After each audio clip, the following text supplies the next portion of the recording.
From KGW News, this is Straight Talk with Laurel Porter. Hello and welcome to Straight Talk. I'm Laurel Porter. Last fall, Bob Day was appointed Portland's 51st police chief after former chief Chuck Lavelle stepped down from the Bureau's top post. After serving for just over 3 years, Lavelle left the police agency when both the Bureau and the city of Portland were in a time of transition. The city was preparing to move to a new form of government where a new city administrator and mayor will oversee the Bureau. Mayor Wheeler appointed Day interim police chief, so the new mayor, who will be elected in November, can recruit and hire their own top cop. In this week's episode of Straight Talk, a conversation with Chief Day, who told the Oregonian by the time he leaves the post in June of 2025, he wants Portland and the Bureau to be a different story, a story of resilience and recovery. We'll find out how he plans to do that. First, a bit about Chief Bob Day. Chief Day joined the Portland Police Bureau in 1990 and climbed the ranks, eventually being appointed deputy chief under then Chief Danielle Outlaw. He retired a year later. After he retired, Day did consulting work for the city and for corporate and public sector leaders until Mayor Wheeler tapped him as interim police chief. Chief Day has been honored by multiple community groups and organizations for his dedication to community policing values. He has championed equity issues and implicit bias training as key components in contemporary policing. I'm pleased to welcome my guest, Portland Police Chief Bob Day. Welcome to Straight Talk. It's so nice to have you here. Thanks, Laurel. Appreciate it. You are friends with the former chief, Chuck Lavelle. He has been a guest here on Straight Talk. Were you surprised when he decided to step down and then you were asked to come out of retirement? Yeah, I tell people jokingly it was kind of like a meteor kind of hitting my life, you know. I love Chuck. I have a tremendous amount of respect for him. We worked together for a number of years, and when he called, I wasn't really sure if it was even a real call. Like, we ended up going to coffee, and we talked about our friendship more than we talked about the job, because that's really what matters to me, is my relationship with Chuck first and foremost. And we agreed we could do this transition and continue to develop and build on that relationship. So that's what gave me the confidence to go ahead and do it. Did you have any reluctance when the mayor asked you to come out of retirement? I had a great deal of reluctance, and I think as did my wife. So, you know, it was a lot of hesitancy. But, you know, what's really encouraged me and really gave me the confidence to do this is to see the Police Bureau, community, elected leaders' efforts and desire right now to move the city forward. It's really exceptional, and that gives me a lot of hope. And along those lines, you have said that you want to help write a new story for both the city and the Bureau. Describe for us where you see the city right now and what your vision is. Right. Well, we're really, farther along than I think a lot of people realize. The city is not getting the credit it deserves. Now, I'm not Pollyannish or unaware of the challenges that we still face, but as a city, you know, things are going in the right direction. We are seeing a reduction in crime, reduction in calls for service. We are seeing, you know, on these beautiful days like today, where we have people out in the parks and in the community and sitting on park benches. I mean, we are making progress. So I believe that we do need to recognize that. At the same time, we have a lot to overcome. I've, you know, been around the country. Everywhere you go, people want to know about Portland. They want to know, is it still on fire? Is it still struggling? And we have to be honest about that and look at the challenges that we have and we're facing, come together as a community and try and overcome them. So we're really on the right track. It's just going to take a little bit more time. Well, one of the top issues that people have lately is the drug crisis. And the region is going to try a new approach to handling that. The governor has signed a bill that was passed by lawmakers that recriminalizes drug possession, making it an unclassified misdemeanor, with the idea that people wouldn't necessarily go to jail. They might get probation, they might go to treatment, possibly go to a deflection program. How do you think this new approach is going to affect the Bureau and your officers? Well, specifically for the Bureau, it's going to require, you know, a more robust response, right? We have not been arresting people for minor possession cases over the last several years. So that's going to be a change, and we are beginning the education piece with the district attorney's office to make sure we fully understand the law, so we're applying it fairly and equitably to everybody. We're also going to be providing, you know, additional training and understanding for our officers around use of force. I mean, the people that are on our streets today, highly vulnerable, very sick, a lot of different challenges, and we can't just have a, you know, arrest everybody type mentality. We have to continue our efforts efforts around outreach and working with other service providers.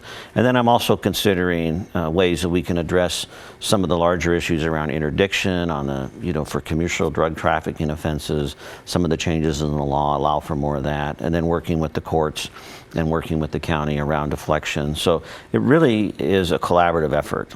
It's going to take a lot of education and training on our part, but I'm confident we'll get there. One of the reasons that people think that Measure 110, when it was decriminalized drug possession, failed was because of a lack of treatment. What happens if we don't have enough treatment options? Are officers going to have to take these offenders to jail? Yeah, that's the bottom line. I mean, we don't have enough treatment. We don't have enough services.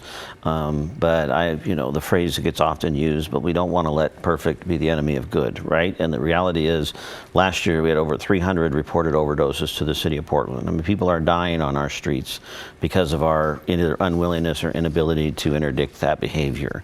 And, we are a nation of laws, and they have not always been applied fairly and justly. But the law does provide a level of predictability for the entire community as well as individuals. And so I firmly believe there is a need for us to step into that space. And hopefully it isn't going to be jail. Hopefully the county will be able to provide some of the deflection services required by the law. But there will be an increased amount of enforcement in this area. We have this new hot spot now where people are using fentanyl around the Central Library downtown. I imagine your officers are really busy with that. Do you think this measure and others are going to help improve livability downtown? Yeah, absolutely. I mean, for a couple of reasons. It's not super outside the box thinking, but it's going to be disruptive, in terms of taking people into custody and taking them either to a recovery deflection center, taking them to to jail, whatever it might be. You're interrupting that lifestyle. And we're also increasing our efforts around enforcement of dealing. I'd really like to see us have a more robust response to the people that are selling these horrible drugs than people that are using them. So, but I'm very confident that there will be a change. There already has been a change with the work that we've been doing over the last several months, the Central Bike Squad and others, our cooperation with OSP. I mean, there's been a change, and I see it and hear that from a lot of people downtown. So we're not there yet, but I'm really hopeful and believe that September 1st we'll have another tool in the toolbox to make a difference. Body-worn cameras. We've heard a lot about that over the years, and the fact that the Portland Police Bureau has been the largest bureau in the country where officers don't wear body-worn cameras. You had a pilot phase that you completed last fall, 60-day pilot phase. How did that go, and when can we expect Portland police officers to all be wearing body-worn cameras? Yeah, the body-worn camera pilot phase ended right as I was coming on board in October. Super well received. Officers were disappointed that we were taking them away. They wanted to keep them, which I'm really encouraged by. And it is about time. We are the largest agency in the country that hasn't had them. So we're not reinventing the wheel. We have plenty of resources to look around the country and see what's worked, what hasn't worked. My goal is that we will start rolling those out in early summer, and then by September, operationally, everybody will have them. It might be a few more months before I have one. Do I really need one? But in terms of the day-to-day operations of the organization, I hope to have those fully implemented by fall. I think it's going to be a great resource both for the community and for the police. Research shows mixed results, though, with other departments that have used the body-worn cameras. What impact do you think it's going to have on the Bureau and the police officers and the public? Yeah, well, one of my core values is around transparency, and we throw that word around a lot. But the information that's going to be provided for us to be able to share and be very public about, which I intend to do, whether it be, for police officer behavior, community behavior. I think we've lost the ability to have the conversation about why we can't have the conversation. Like, we need to really see accountability on all levels, accountability for police, accountability for community behavior. And cameras aren't the be-all, end-all. They capture different angles. They don't get everything. We know that cameras don't have all the information, but it's going to be another chapter in us being able to demonstrate the things that we're doing well, things we need to improve upon, and areas where we can hold each other accountable. According to data from the Portland Police Bureau, as the crime rate has gone up, the time it takes officers to respond to 911 calls and non-emergency calls has also gone up. It's doubled from 2016 to 2022. For example, it was taking 20 minutes to respond to high priority calls, 50 minutes to medium priority, and up to an hour and a half for low priority calls. What are you doing to improve those times? Yeah, first of all, that is not lost on me. It is really disappointing, and I know that when people call 911 or the non-emergency number, they expect a police response. So I understand the significance of that. A few things have changed, just to keep this in perspective. A lot of the calls we're getting today are more complicated, more complex, so they require more time. Incidents of greater violence might require more officer responses. So there's a few factors in there that are a little bit out of our control, but a couple things we're doing. We're focusing our interdiction efforts, our missions like stolen vehicles, retail theft, Central Bike Squad, others, trying to knock down some of these major incidents so we have more time to respond to other traditional calls for service. We're also working very closely with BOEC, the Bureau of Emergency Communications, 911. Director Kazi and I talk regularly about, how can we better classify and understand and prioritize those calls so we get the right people to them. As you know, we have our PS3, which are Public Safety Support Specialists, which are unarmed response. Portland Street Response has a role. I'm very much looking for other alternative response models so that we can, get there, provide a face, do the follow-up piece, and maybe, limit those times. And what about staffing? You have 80 sworn vacancies, and you've said you want to fill all of those vacancies before you leave a year from June. Do you think you're going to make it? How are you going to get there? Well, I am so proud of our recruitment and our personnel division. Just this morning, we swore in 13 new officers, and the diversity of background over the last 2 hiring groups that we've had is just amazing. I say I probably couldn't get hired today. I mean, we are hiring just really amazing young people from all walks of life. So we're on a good track, but we are seeing a great deal of retirements.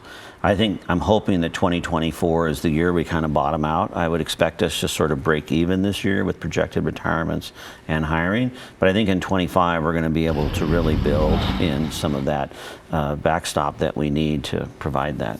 Portland has some pretty tough requirements. It has more requirements for basic training and field training hours than many other large cities. Are the requirements too high? Is that preventing you from recruiting more officers? No, I don't think so. In fact, one of the things we're seeing is we had officers leave over the last few years. We're seeing more officers come back. The young man we hired today had just come back after leaving a year or two ago. Portland Police has a reputation nationally and locally of being one of the most well-trained, well-equipped departments in the country. I'm super proud of that. And when we find, lawsuits and civil cases against policing, it's oftentimes associated to training. So diminishing training or taking away from training is always risky in my book. Now, that doesn't mean that I'm not always looking and evaluating, right? We have an advanced academy in addition to the state academy.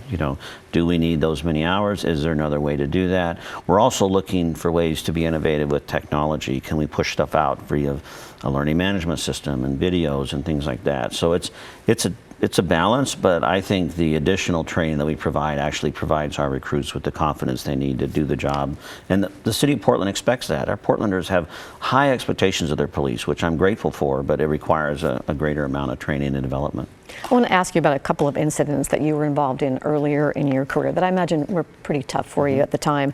First, in 2010, you were the North Precinct captain and on the scene when officers fatally shot 25-year-old Aaron Campbell in the back. He was unarmed. You did not fire the shots. And in 2016, you were demoted from assistant chief after the city's independent police review office determined you and 2 other assistant chiefs ignored protocol when you didn't investigate former Chief Larry O'Day's off-duty shooting of a friend during a camping trip. What did you learn from those incidents, and how have they informed who you are today as police chief? Yeah, those are challenging, definitely challenging times. I like to pride myself on being a learner. I strive right now a lot organizationally around the area of curiosity, asking us to continually be learning.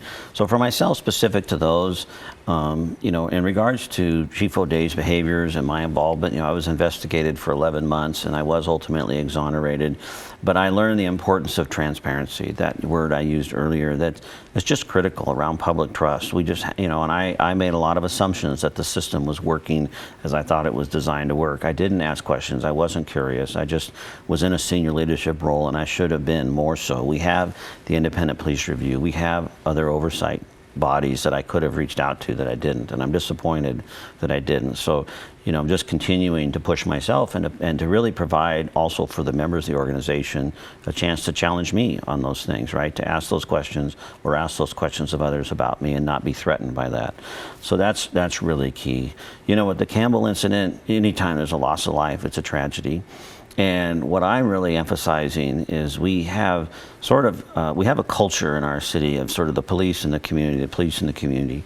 What I'm really striving for is we are the community. The police are the community. Now, I understand our role. I wear a uniform. I understand our authority, all that. It's not that simple. But I want us to be seen as the community so that when we take actions as police, then the community, we're responsible for those actions, and it does impact the community and understanding that impact. Let me ask you about what's happening maybe this fall with the presidential election. The Bureau is no longer under the same intense scrutiny that it was for its handling of the social justice protests after the presidential election of 2020. But now we're headed for another polarizing presidential election with a rematch between President Biden and former President Trump. How is the Bureau preparing for any possible protests? Yeah, single biggest topic of conversation, hands down. Every single day I'm speaking about this internally or externally. So what we're doing practically speaking is I've increased staffing, supervision, training around our rapid response team. So our city council recently advanced the premium pay position, so we're reconstituting that. We're also doing a lot of work with our regional partners. I'm grateful for the state police. We're working on an MOU with our agencies that are in Multnomah County. We're putting a lot of structures in place, but almost at the same time, I'm reaching out to our community leaders, whether they be elected or otherwise, and I'm asking for us, can we have sort of an understanding of expectation? Not even agreement, but an understanding of expectations of behaviors. So what happened in 2020 and 21, in my opinion, was sort of a withdrawal. We didn't really see a unified Portland message about really what we felt was appropriate. And I sense in my conversations and in my relationships, nobody wants to see a return to that kind of activity. But we also are deeply proud of our long history of supporting free speech. So there's got to be a balance in there, and that's what I'm trying to drive us to now, both internally and externally. So when we are having challenges in the fall, we're not trying to figure that out. Let's do that now so we have at least some phone calls and some names and faces of people who can connect, and we're not trying to figure that out in November. So this is related to what you're talking about, and you touched on this too, that the City Council unanimously approved funding for a new crowd control unit, so replacing the Bureau's protest response team. And a lot of people remember what happened in 2020 and saw how some officers treated some of the protesters. And they're skeptical that anything will be different this time around. What do you want to say to them? Well, first of all, I welcome that skepticism. I mean, I think that's understandable. There was a lot of missed opportunities in 2020. There was also a lot of things that the Police Bureau did very well in 2020. And that's when I talk about being able to have the entire conversation. If we're going to learn and move forward, we really have to be able to see the whole thing. And what we can tell people, I mean, we brought in an outside firm that has, evaluated our performance and made recommendations. We're adopting those.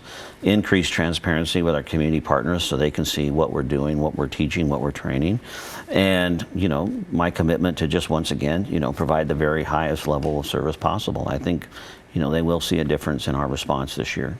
Well, Chief, it's time for us to take a break, but we'll continue our conversation. We'll talk about the transition to a new form of government in Portland, how that might affect the Police Bureau, and what advice the Chief might have for the next mayor. We're back in 2 minutes.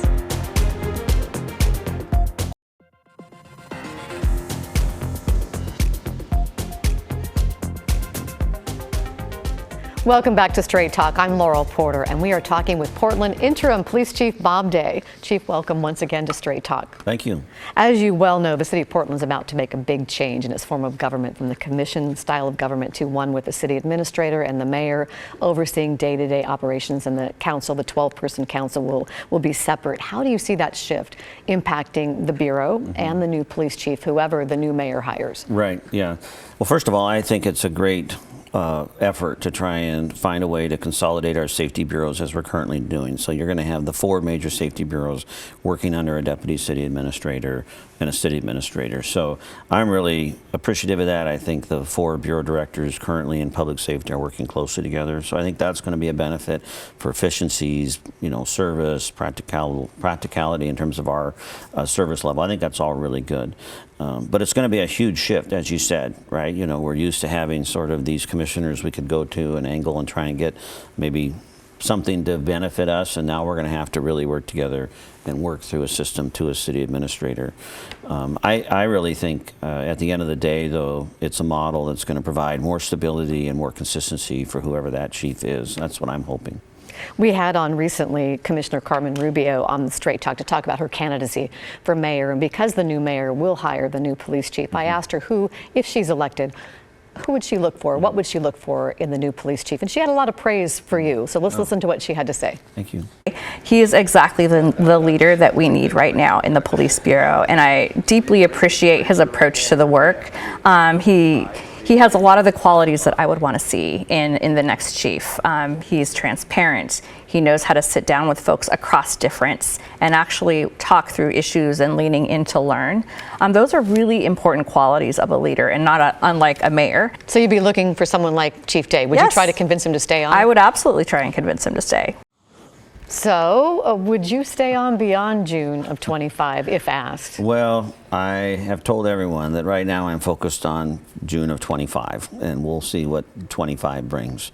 So is that a maybe? I'm open to conversation, but right now I'm not ready to commit to anything. And your wife might have something to say about that? I think she might have more than something to say about that. So we'll see if I'm still upright in 25. We're going pretty hard right now, but this allows me to hold this position very loosely, and I want to be one who contributes and makes a difference in a positive way. I'm not here to, build something as much as I am just here to create and support really the benefit of the city and the police bureau. What advice might you have for whoever the new mayor is? Well, I think the hiring of the city administrator is super significant, even more so than the chief. This is a big change for us, and we need somebody who understands city government, but they also have to be able to understand City of Portland. And we're quirky. I've been here my whole life, and I love this city, but it's a unique city, and even with the new form of government we're going to is different. So I would encourage that person to really be thoughtful and take their time around that city administrator role and really make sure they have that team in place, and then focus on the bureau directors. Certainly police is significant. I don't want to understate the role of the police chief, but really making sure you've got your team in place to get good bureau directors in place is key. So we've got to talk about graffiti, because that's something everybody sees, and I know you hear a lot of complaints about graffiti. What is the Bureau doing about graffiti, and what kind of progress are you making? Yeah, graffiti is a really interesting challenge for a variety of different reasons, but one of my goals is reducing crime and the fear of crime. And graffiti really contributes to the fear of crime, because seeing the amount of graffiti that we're facing today really can be unsettling to folks, rightly so. I understand that. So we have a team that's down in the Central Precinct that's really made some great progress lately, making some arrests on some significant graffiti artists. And we're also having a lot of conversations with ODOT and seeing if there's ways that we can partner together better to, when they do cleanup, we can be more aware, and we can maybe have more of a presence and more of a proactive approach. I'm trying to be more proactive than reactionary. I want us to have a plan. So we're investing in that area. It's not lost on me. It's very important, and I think we're making some strides. We only have about a minute and a half left, but I quickly want to ask you about this ballot measure that the Portland Police Association is proposing for November. They don't have enough signatures yet. They need 41,000 by July 5th. But what they're proposing would water down the police accountability measure that was passed by voters in 2020 by 82%. It would roll back some of the metrics for police oversight and then strip a future police oversight board's power of disciplining officers and giving that back to the police chief, to you. If that makes it to the ballot, would you support that measure? Do you think that's a good move? I think right now that there is a lot of uncertainty around that ballot measure itself, but also just the process. What does this accountability commission look like? What I can say is I fully understand the importance and role of a police accountability, and I believe that in Portland we've done a good job of creating that and building that. But I'm certainly open to new ideas and new concepts about if the community doesn't feel like that needs being met, what does that look like?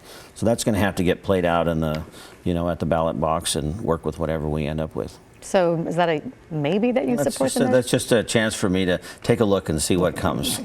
Well, I'd give you about 30 seconds for a closing thought for our viewers tonight. Well, thank you for having me. And really just what I believe is that there is reasons to be hopeful. And when I say hope, I'm not talking about optimism. I'm talking about action. I'm talking about taking practical steps that demonstrate that we are a city that is worthy of people's time, money, energy, a place to live, work, and play.